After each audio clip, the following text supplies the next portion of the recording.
Hello, namaskar, namaskara, namaskaram, namaskar everyone. My name is Pooja Dwivedi. Welcome to my class. Today we are going to discuss the big breaking about the Moroccan earthquake. This earthquake was recorded at a magnitude of 6.8 and it's a really large and destructive earthquake. From the perspective of GS Mains Paper 1, Geography Optional and Prelims, it is important for us to understand this particular topic very well and watch till the very end. And do not worry about the notes because I provide the notes through my Telegram channel that is by the name of Pooja Dwivedi UPSC. If you have any queries regarding this examination, you can also talk to me through my Instagram and follow me on Threads. Now let's look at this news. At least 300 people have been reported dead by this really strong earthquake. By the time you will watch this class, more fatalities, more deaths or casualties will also be there because it's a very large magnitude and the density of the population was very high. And India is ready to help the Moroccan population, Morocco, at any cost with all the humanitarian assistance we can find for them. The Prime Minister has tweeted this on X. Preliminary suggestions say that it was a 6.8 magnitude. The epicenter is just few miles away from Marrakesh, few kilometers away from Marrakesh. The regions which have been affected are these. It all occurred at 11 p.m. local time on Friday evening. Marrakesh is the old town, which is also known as Medina, which is a UNESCO World Heritage Site. It has also been damaged. Now, here is Morocco and the high Atlas were the effective region, as in the Atlas Mountains are over here, which is sandwiched. The high Atlas is sandwiched in Morocco. And we will talk about the Atlas as well. Just know that Atlas Mountains, because of orogeny, because of the process of course, the shifting of the plates, we can say that this region is very impactful when it comes to earthquake and seismicity. Epicenter of the quake occurred near the ski resort of Ouarzazate in the Atlas Mountain. Here is the Ouarzazate ski resort. And since 1900, there have been no earthquakes of magnitude 6 or larger within 500 kilometers of this particular earthquake. Magnitude 5 or larger were recorded, but previous earthquakes also suggest that the Atlas Mountains are highly seismic. So if the mains examination will ask you about the seismicity, of course keep in mind you have to also mention the previous earthquakes. So in 2004 in Morocco, another earthquake occurred that killed over 600 people, and this was the Al-Haouz earthquake, and this occurred in the northwestern part of the Mediterranean Sea. Here is the Alboran Sea, which is a part of the Mediterranean Sea. And another earthquake was in Algeria. That was the El Asnam earthquake. This was a 7.3 magnitude. Al Asnam, again the Mediterranean Sea. So Atlas Mountains were again the culprit over here. Let's talk about the other important parts. What is an earthquake? We have to understand it from the perspective of the examination. An earthquake occurs when two plates, they slide past each other, and because their edges are rough in nature, they may not be able to move very smoothly. So when they move, friction is created. When friction is created, energy is there. Energy is an outburst as a result of that, and hence the creation of earthquake. So remember, the surface where the slip is occurring, it is a fault or fault plane. Similarly, in this particular event of the current earthquake, faulting was the major reason. And in this particular region, because of the faulting, we could see a huge faulting. We could understand that this particular Moroccan earthquake has occurred. And that is a normal course. The clipping of the tectonic plates is a normal course because of the structure of the earth. But because the population density was high, this created a lot of damage. The location below the earth's surface where the earthquake starts is known as the hypocenter. Okay, here is the hypocenter, and then where it occurs is the epicenter. And of course, from the perspective of this examination, it is important to know about that. The location just above the hypocenter is the epicenter. Here is the hypocenter. Just above it, we have the epicenter. When this happens, what happens? Waves are created, body waves and surface waves. In body waves, we have P waves and S waves.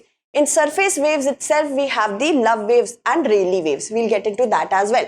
Now moving on, the structure of the earth, this is a simplified structure.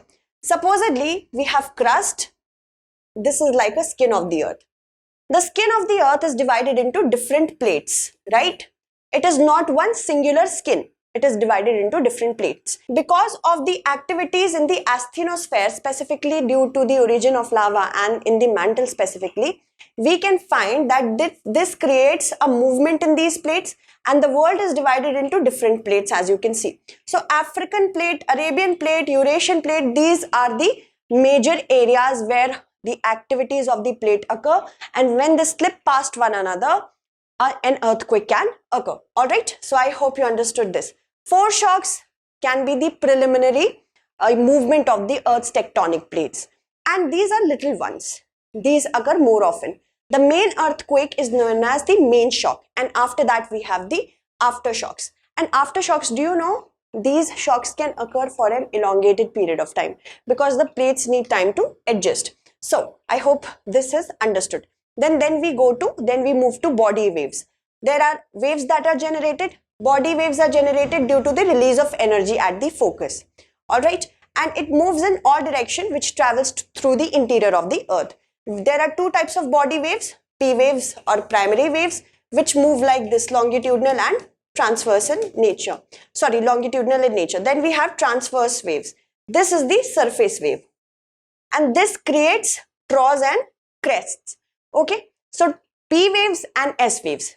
The first waves that must come to your mind are P waves and S waves. P waves can travel in all materials, solid, liquids, gases. Okay, and S waves can only move through solids, not liquids and gases. So that is why P waves are the first one to reach. They are faster to reach, but they are the least destructive. S waves, on the other hand, they reach at a later phase and they are the most destructive. In the S wave, in the surface waves, we have Rayleigh waves and we have Love waves. These two waves are created when the S waves start interacting with the rocks and buildings that are present on the surface of the earth. The Rayleigh waves are the most destructive.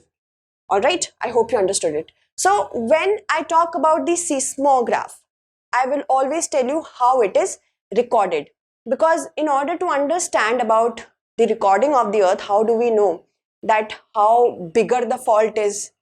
We cannot see the fault visually because first of all, it occurs so deep into the interior of the earth and it is so long in kilometers. The distance is really long.